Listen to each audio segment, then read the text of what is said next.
Boker Tov. Today's daf is Daf Chaf Beis in Bab Mציעא. Everybody should have a light fast, and we learn the daf again before Achenu Kol Beis Yisrael and Sulam Basar Shipi. We're at the first of the wide lines down near the bottom of Chaf Beis and Aleph. We had just told the story of Truma. We're trying to disprove Abaya or Rava in the machlokas of Yish Midas. Is it Yish or not? Abaya says it's not Yish. Again, if you don't know that, as you picked up the item before the owner was miyayish, and if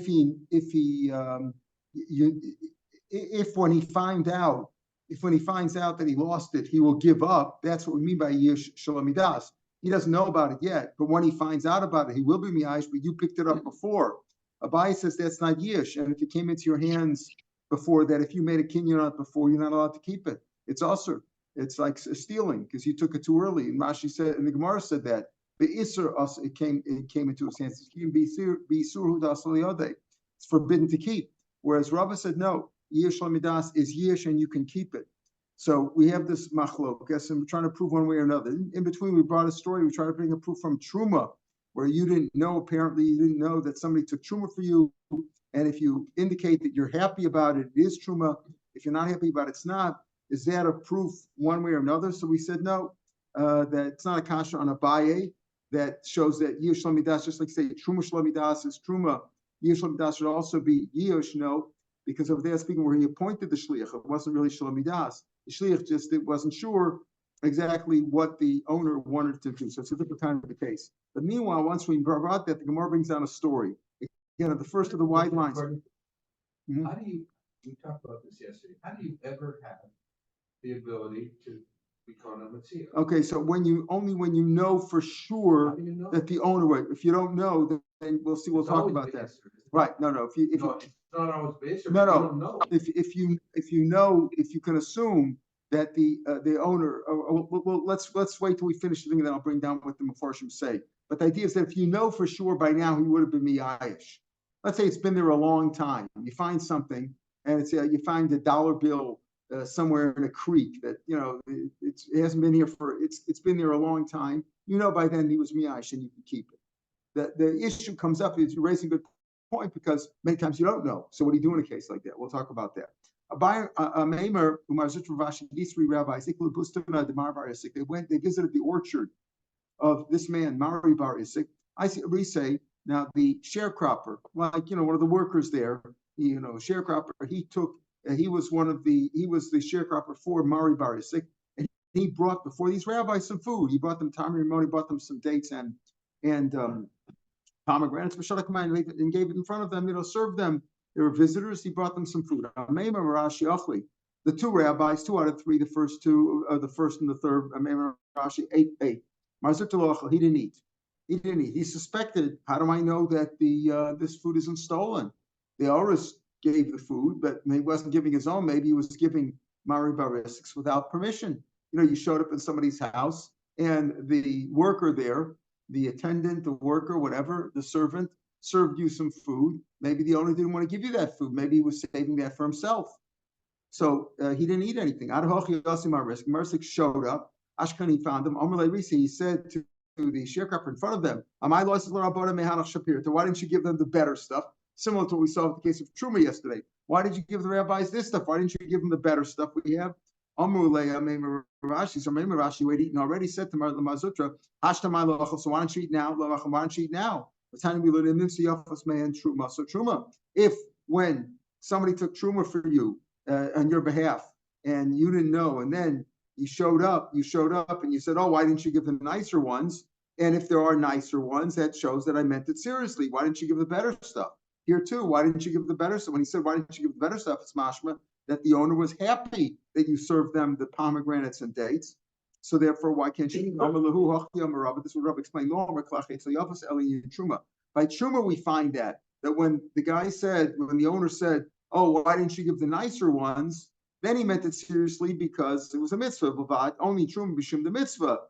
He wants to execute the day. We'd like to give a nice mitzvah. So when he came home and he saw that somebody had given Truma from his crop, and he said, why didn't you give nicer ones? He probably meant it seriously because he wanted to give nicer stuff for Truma's mitzvah. He didn't know about it at the time, correct. So if he didn't know about it, then he didn't have das. So no, okay, right. But the question is, he said, why don't you eat now? Now. That's going back. Right. No, but he's saying, why don't you eat it now? In other words, he didn't eat before, but he says, why don't you eat it now? Why don't you eat now? The owner came back and he said, hey, why don't you give him nicer stuff? So the rabbi said, you see that it was that shows that he was happy with what you did before. Maybe the first rabbis who ate, who didn't know about it? He didn't know. No, but now he knew. Yeah, he comes up now. So why don't you eat now?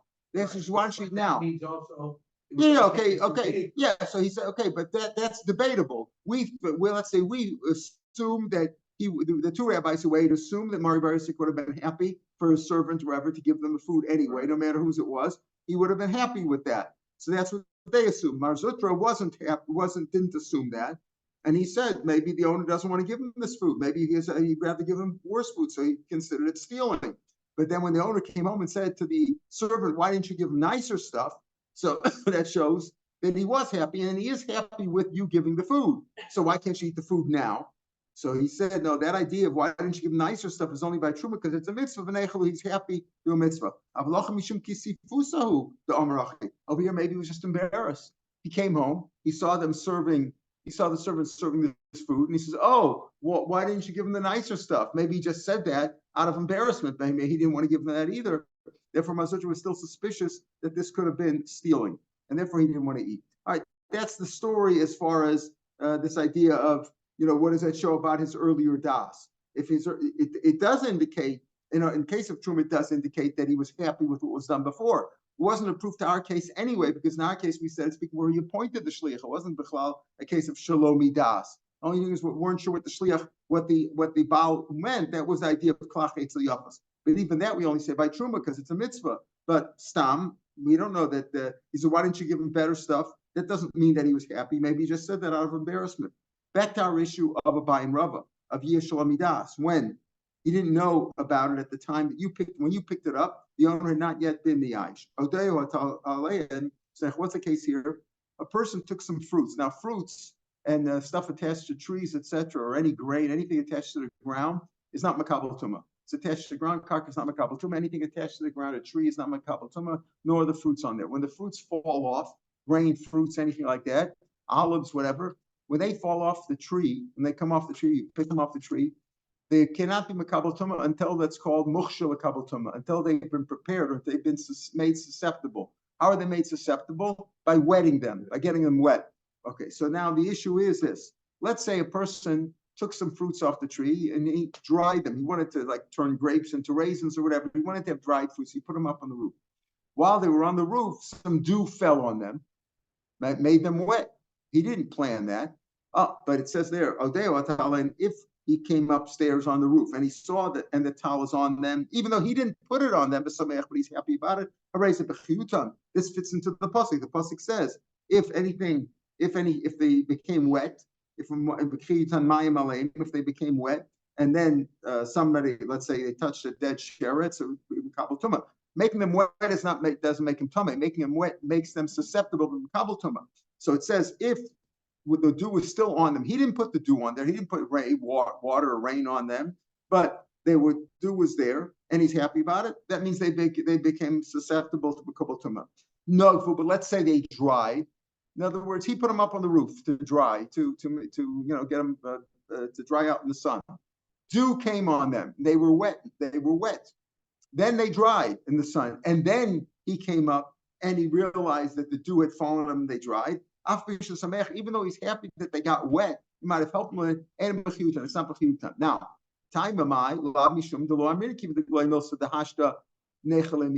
we don't say that. Remember, Rabba says since when he finds out he'll be miyayesh in the case of an aveda, as if he was miyayesh initially. So wouldn't you say the same thing over here? Since if he finds out later on that they got wet, he's happy then. It's as if he was happy before. So why don't you say the same thing?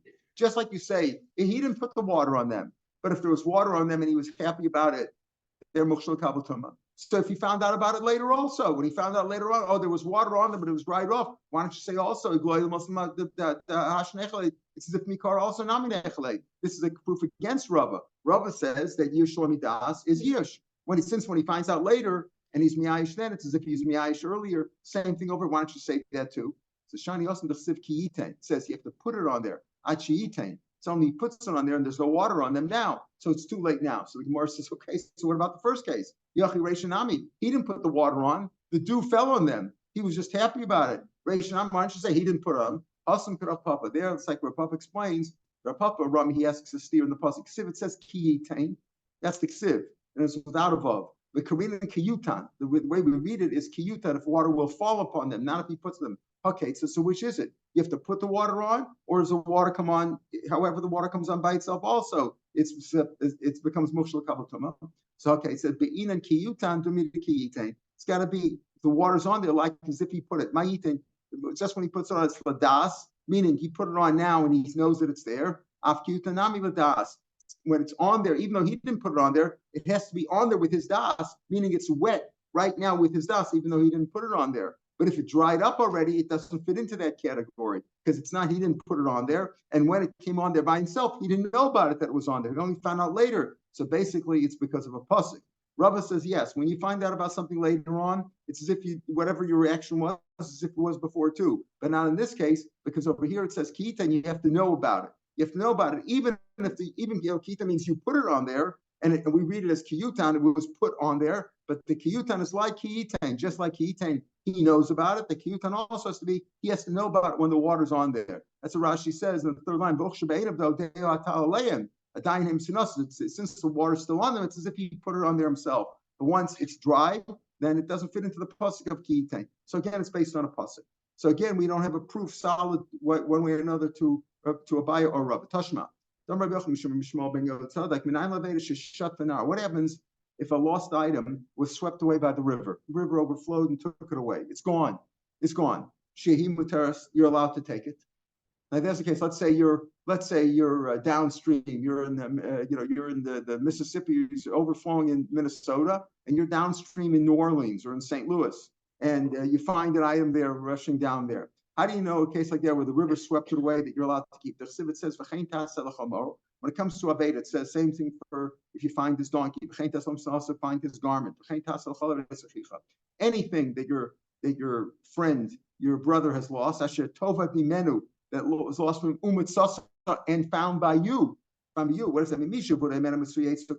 Something gets lost and somebody else can find it, right? So, losers, weepers, finders, keepers. You've lost and found.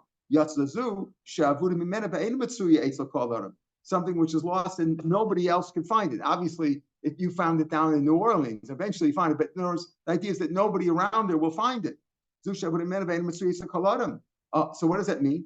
That you're supposed to return it. The pasuk says, right? You're supposed to do hashavas aveda, and it says there's also a lav there. You can't refrain from picking it up. You must find the owner. So he says, all right, that's what Shimon Sadik said. How do you know if it's lost? You're allowed to keep it right away. You pick it up. The isser of what? Of not returning is just like the heter. Ma'atera, just like the heter over here is bein dis beisimin, bein deles beisimin. If you lost a hat in Minnesota and it went down river and somebody in New Orleans picked it up, whether it had a simon or not, you're allowed to keep it because the owner would have been the Aish already. Shara, you're allowed to keep it. Afisura, the isser also, the isser meaning of when you must return it, you may not keep it. Bein dis beisimin, bein deles beisimin. Whether it has a simon, which is obvious, everybody gives word simon, or where it doesn't have a simon. This is against Rava. Asur tifta Rava, tifta. Why is this a kasha Rava? Because Rava says if it doesn't have a simon, the guy's going to be mi'ayish later on. Therefore, you can keep it now. No, the isser is whether it has a simon, doesn't have a simon. Meaning, even though the guy will be mi'ayish later on because it has no simon, he has no mark, he's not going to be able to identify it. Still, you cannot keep it up and pick it up for yourself. And therefore, this is a strong kasha on Rava because here we're talking about literally aveda. And the pasuk indicates it's just like an item which is totally lost, which is not found by other people. The river swept it away. That heter, it makes no difference whether it has a simon or not. You're allowed to keep it. This is what the Gemara referred to yesterday when he said, come on. Yesterday on yesterday's Hamid Beis, about 10 lines down, we said, Afagav, this has a simon. Rahman Hashem said you're allowed to keep it. Come on, like we're going to say later on. This is the later on here. that if the river swept it away, you're allowed to keep it. Why? Because it doesn't fit into the category of items you must return. Items you must return means something was lost and other people can pick it up. One guy lost it in the street, the other guy picked it up. But if the river swept it away, nobody around there can pick it up. So therefore, you're allowed to keep that. In the same way, the isser that you may not keep something is whether it has a siman or not. Wait a minute, according to Rav, if it doesn't have a siman, you can keep it because it's Yishlomi Das. He's going to give it up later on. The answer is a kash on Rav. The Rav and the halacha is like Abaya in these 6 cases in Shas, abbreviated by Ya'al Kagam. And the first one is this one, Yish, Ya'al, Ya'al. The Yud of Ya'al is Yishlomi Das. Rashi brings down the other ones of what are the other ones of Yishlomi Das, Eight Zomel Mafreu Nifso. It becomes possible even before a lechi. That's the lechi omid me'elav in Sanhedrin, in Eruvin rather. The eight omid lefrei is in Sanhedrin. Lechi omid me'elav is in Eruvin. Kedushin shalom sarabia. Let's say you marry one of 2 sisters and you can't sleep with either one because you don't know which one you're married to. That's kedushin shalom sarabia is not a kedushin. That's the case of kuf. And goes on the Gilui Data Begitten, if just indicating what you wanted by Gittin, is that considered a das or not? And that's the case. That's the mem of more. So we paskin like Abaya in this case, and not like Rav. But back to your question about, so what do you do lemaisa? You pick up an item, you don't know if it's lost or not. You don't. It's lost, right? Somebody lost a $5 bill, or somebody lost a roll, or something like that. Somebody lost something which has no identifying marks. So Bekiva Eger says that anything that doesn't have a siman, there's no mitzvah to pick it up at all. Just leave it there. It doesn't have a siman, you're not going to be able to return it. Leave it there.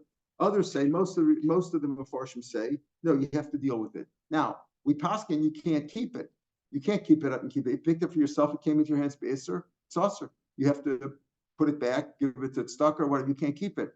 However, most of them say that you have to deal with it, though. You can't just leave it there, right? You find a $5 bill in the street. Nobody can identify. What should you do? What should you do, lemaisa, right? Abai says if you put it in your wallet and you spent it, that's stealing because it's not yours. And how about it? It came into your hands, even because the owner might have just dropped it 5 minutes ago. And he doesn't know that he lost. We said yesterday, why in all those cases that you know that you're allowed to keep it? Or the mission says you can keep this, you can keep this. All those cases, the rolls, the money, the fruits, all that. Why? Because it's speaking about a case where you know for sure that the guy knows for sure he lost it. You know, he was driving a truck and it's full of fruits, and he got to his destination, they're all gone. He knows he lost them. They fell up on the road. Then he knows he lost them. That's already, you can assume the Yish over there. It's automatic. It's automatic, not automatic. It's that you know that you know automatically that he must have that he knows by now. But if you don't know, which can happen in many cases, you don't know if he realizes that he lost it. You know, I left the jacket. The jacket was in here for how many days? Okay, presumably that had a siman on it, right? But let's say it had no siman. There were many of the same. They're all North Face or whatever those names are. You know, they're all the same. Everybody's got the same jacket. There's no identifier. So you don't have anything in there. So what do? Okay, so we'll see. In this case, this is a good example. We left in the shul because we're going to see as machlokas is the place itself a siman. If a guy left it in a certain spot, that could be a siman too. But if there's no siman, you're not allowed to, but you still have to deal with it. Maybe you should put it aside. You have a lost and found. And maybe somebody will come forth and say it was mine. I know I left it there, or something like that. Where you won't have a siman, but he'll have some evidence that it was his. Maybe Adam, whatever. Yeah. So yesterday they talked about. I saw this on the internet that they were talking about this all Daf group that now there's a worldwide website for all lost items. You understand? Like you lost something. How do you make sure Aveda? It used to be you found something, you put up a note, shows Aveda. Now this what? for your kind, for you it's okay. For you it's okay.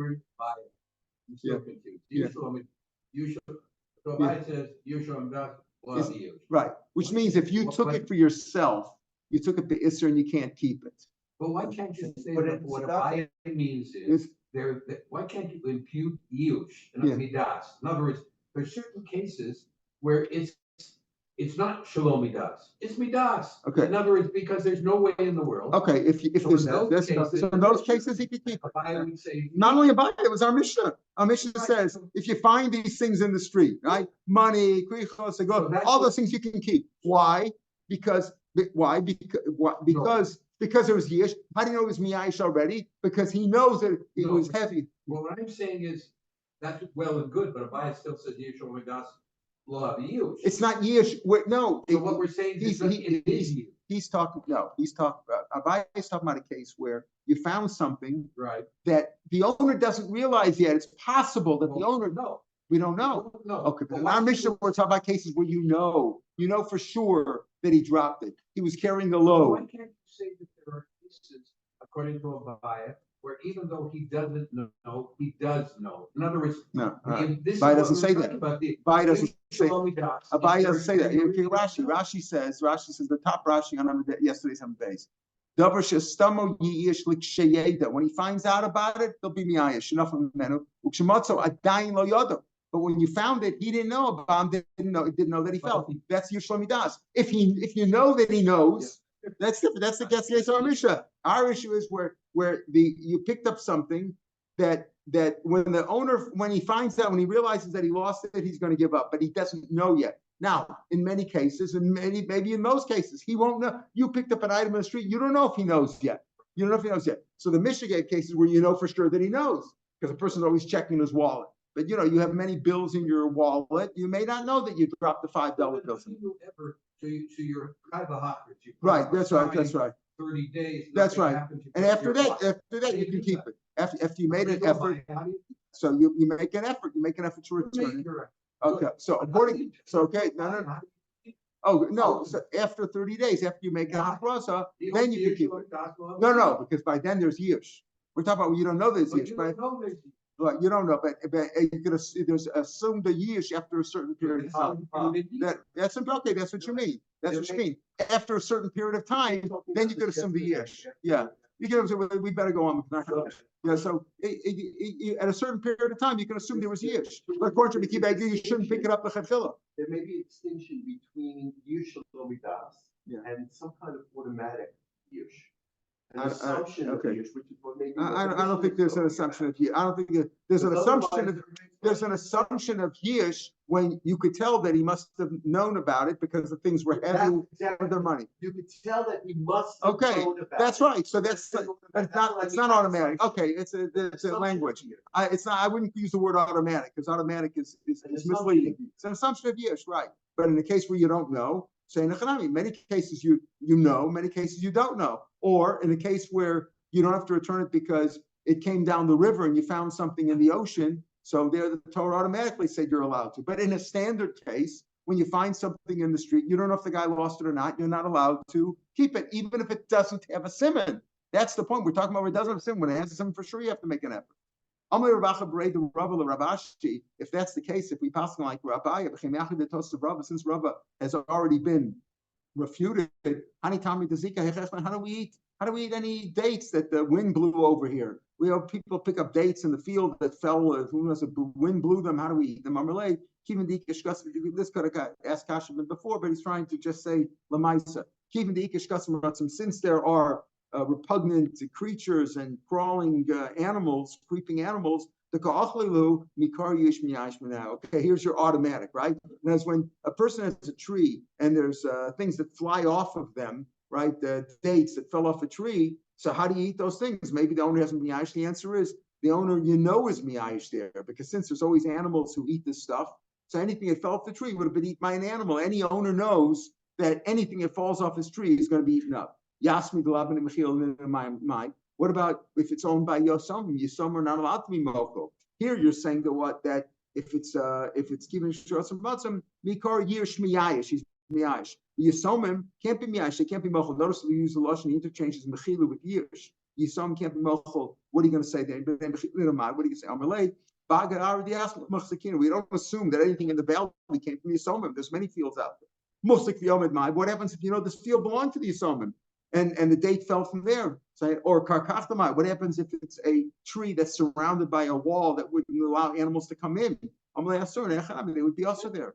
They would be also there because you don't know if there's no shkatzim ramatzim there, and it could be Yerushalmi Das. When you don't know, or there's a child, maybe it's a yasom, a child under bar mitzvah cannot be mokro, cannot be miyayish. So in a chanami, maybe you would be yasser to take them. And if you took them to possession, if you took them to return them waiting for somebody to claim them with witnesses or some proof of some sort, even though there's no siman. That's the proper thing to do according to the Muslim Mefarshim. Shouldn't just leave it there. You find something that might be claimed, you should pick it up and deal with it. But according to, but if it's something that definitely the owner would have been the Yish on, then you can assume there was Yish already.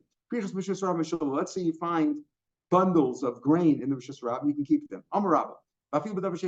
Listen to this. So Rabbah says, even if it had a siman, you can keep it. Why? You can keep it. You know why? Because if it's a bundle of grain, people are going to walk on it and step on it, right? And therefore, something that's going to be trampled is not a siman. When the siman will be obliterated, that's not a siman, even though it had a siman. Maybe the way you tied it up, right? Whatever, it had some sort of a siman. But you know what? It's going to be trampled. It's not a siman. Rav Omer no. This is you're allowed to keep these bundles is only if there's no siman. Everybody bundles them the same way. You have to call out. So Rav holds siman also doors. Have a siman. A siman that could be trampled. It's still a siman right now. You can't assume that it was trampled. This is another machlokas here between who? Between Rabbah and Rabbah, not Abai and Rabbah, but Rabbah and Rabbah. Okay, some say that the machlokas was said befavorish. It wasn't like in their explanation of the Mishnah, but there was a favorish machlokas. Similarly, Dores, if you have a siman, it's a distinguishing mark. They could be claimed, but it's going to be trampled. If it's sitting in the public area, it's going to be trampled. Rabbah says it's not a siman. It's going to be trampled. Rabbah says it is a siman. Tanam, what about our Mishnah? Right, you're allowed to keep them. Okay, so that's really the next Mishnah on Sundays. If you find them in a Shus Yachid, you have to, since they have a siman on it, you have to call out. You have to take them and be machras. In other words, try to return it. If there's no siman, what are you going to call out? If there's no siman on it, what do you mean? If you found him Shus Yachid, you call it out. If there's no siman on it, what are you going to call out? Elalav this siman. It must have a siman. But Tani b'shus harabim, so you can keep it. Alma siman asli doris lo avi siman tifta Rabbah zakashim Rabbah. Rabbah says it's siman asli doris. And if there's these bundles have some sort of a siman, otherwise how can you turn it when you find it b'shus yachid? What are you going to call out? How are they going to identify it? Elamai, we're thinking about so it must be where it has a siman, and yet b'shus Rabbah you're allowed to keep it. Why are you allowed to keep it? Why can't you say it's got a siman? The answer is because it's siman asli doris is not a siman. It's a proof to Rabbah and a kasha on Rabbah. There's no siman. So you say, yes, the kasha b'shus yachid. What are you going to call out? Machros makam. He said, this is where I found it. Because you found b'shus yachid, you find I left it in this spot. But Rabbah disagrees. Rabbah says makam lavi siman. The place itself, just where that's not a siman. Because it could have fallen there, it could have been moved there. Is it a siman? Rabbah Omer lo siman. Rabbah Omer siman. So again, Rabbah says that makom is not a siman, and the siman al is also not a siman. Rabbah says the makom is a siman, right? And siman is still a siman. Tashma. Now we're going to say really the same case, except this Bryce adds on more. Again, if you find bundles of bundles of grain, you can keep. You have to call out. That's really like the next Mishnah, but this is really a Bryce. Well, because it doesn't say tonight, it's Toshma, and also because the next part. But Lumus, if you have very large bundles, you have to call out. You have to return them. Now, Rabbah,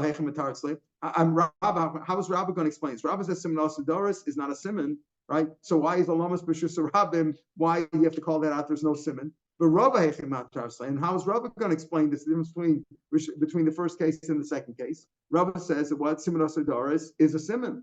So if Siman Doris is a siman, so why Kriach B'Shus Rabbah Reil Shalom? Why is that? Rabbi Hechim So Gemara says Rabbi Mataris Latamei the siman. He's going to explain that it depends on the siman. Is the siman there or not? It was a siman, but it could have been obliterated.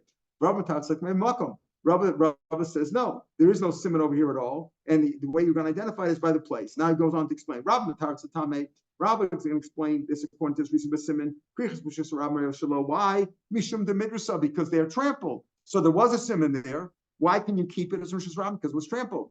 B'Shus Yachid you take why? Because it's not trampled. In Rishus Yachid, there's only a few people, not a lot of people there, so it's not going to definitely be trampled. So you have to call out the alumos. But if they're large bundles, why?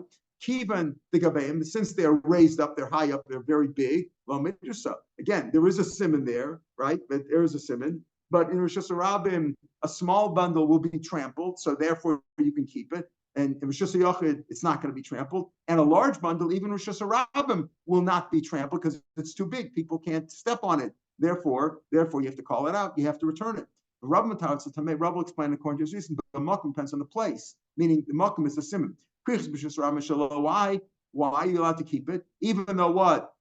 Simon asli dares is a simon. So if it's got a simon, what's going on over here? The minshtafa. He'll say we're talking about miskal again. Well, how did Rava explain the mission? We're talking about where there's no simon. What's the simon? The place. The place. But B'shus Rabin place is not a simon because it's going to be kicked around, right? If there's a bundle of B'shus Rabin, I know I left it in that place in B'shus Rabin. Yeah, but by now it's down on another street.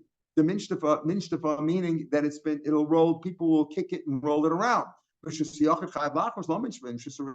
small. Not a lot of people there won't be kicked around. So makam is a simon.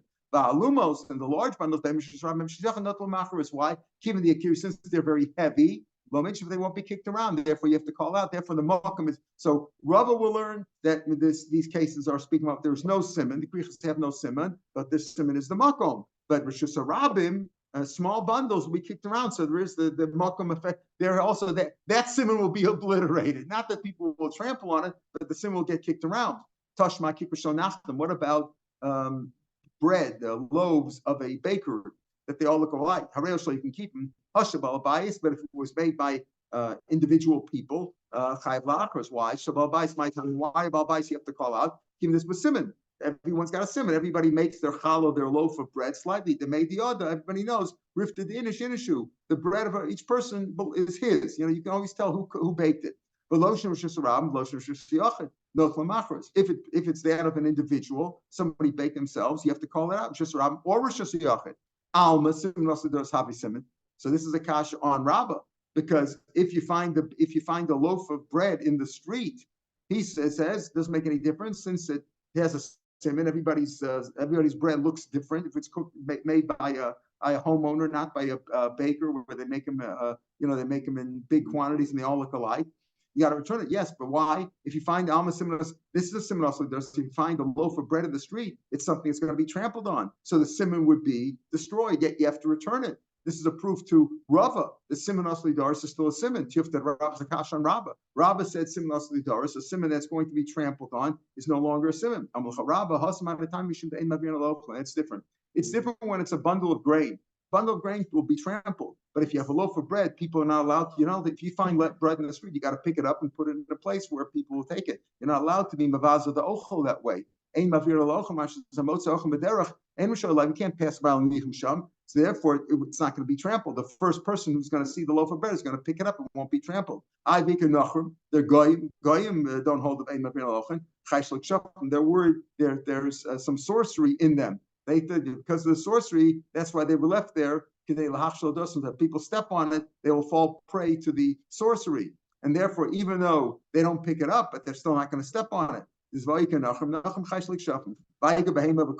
there's animals and dogs to eat it. It's a place where they don't have any animals over there. They have some sort of a society that takes the animals away. So there's no animals there. Therefore, we can assume that it's not going to be trampled. So even though you say that, is it a simon asli doris? Is that a simon or not? The answer is, it's no proof. It's no proof that simon doris is a simon. It's speaking about where it's not going to be trampled because it's food. Food is not going to be trampled by Jews or by Goyim. All right, we'll pick up here tomorrow. Lema katanoi. We'll pick up here tomorrow.